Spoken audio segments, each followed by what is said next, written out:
A trip to Nottingham Forest now on BBC Two Wales in a bid to find the truth about the man in tights. I'm guilty of loving the past, and like history, I'm doing time. I'm not going to appeal though, or do a dirty protest, because when it comes to being historical, I'm bang to rights. History's full of criminals. Dick Turpin, Billy the Kid, Jeffrey Archer, to name but a few. But the most famous criminal of all may never even have existed. The man on my register of historical offenders is known to the police as Robin Hood!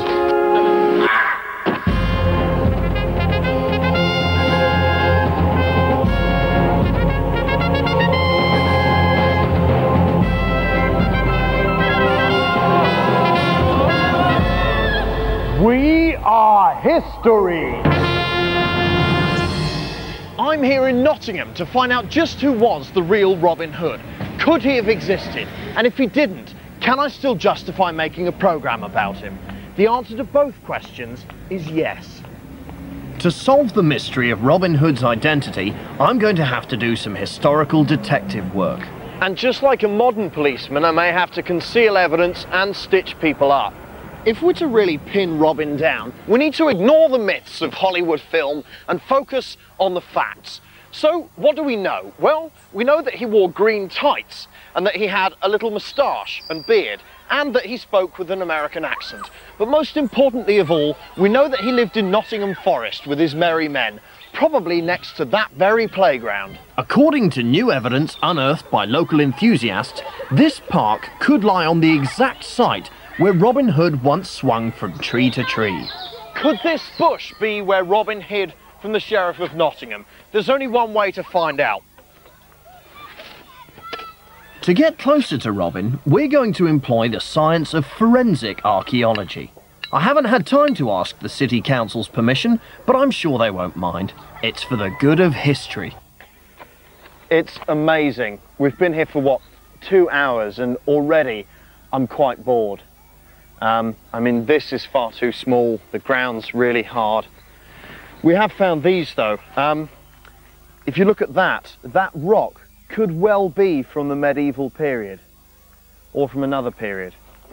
And what about this? Now, I'm no historian, but to me, that's got to be a piece of Robin Hood's longbow. Either that or it's just a stick, but that's not nearly as interesting. Back at the history van, we've set up an incident room where my researcher Kieran is going to help me reconstruct the face of Robin Hood. So, Kieran, from this skull, you're going to be able to rebuild the real features of the real Robin Hood, so we can really see what he really would have looked like for real. Well, hopefully, yes, yeah. Excellent. What's the first step? Well, I've entered the measurements from the skull into the computer here. Fascinating. And what does that enable you to do? To print it out. On a table like that. You could have just written that down. Yes, I could have done, yes. Okay, so what's the second step? I don't know. I might put some plasticine on it. Okay, it's not too impressive so far, but we'll come back to Kieran later on when it will probably be better.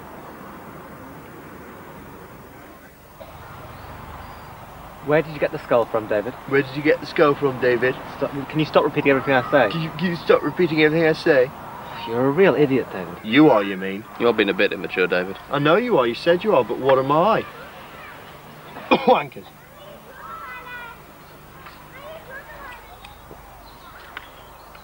Everything we're finding at the dig site is pointing to this being Robin Hood's HQ.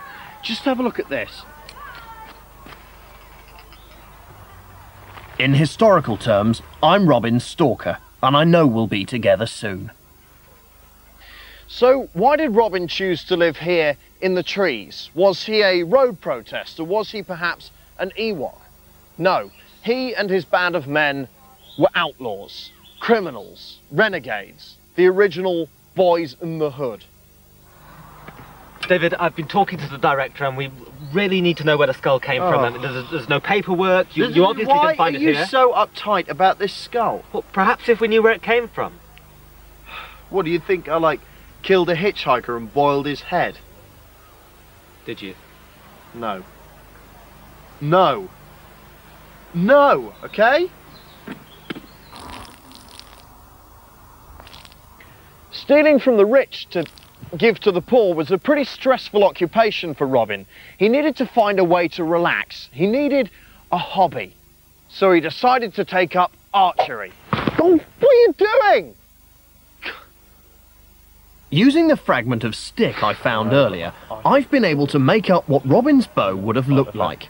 Richard Rutherford Moore is an expert on medieval archery, and he's agreed to show me how to use it. So, Richard, this is what's known as a strong bow, yes? A longbow, usually. All right. And is that as powerful as a gun? Let me show you. Oh, hold on. Richard Rutherford Moore, you require 40. And 1! You've won yourself that holiday. Good shot. I'm going to reenact the famous moment when Robin Hood shot an apple off Prince John's head. My researcher Miles has agreed to help. Hold still, Miles.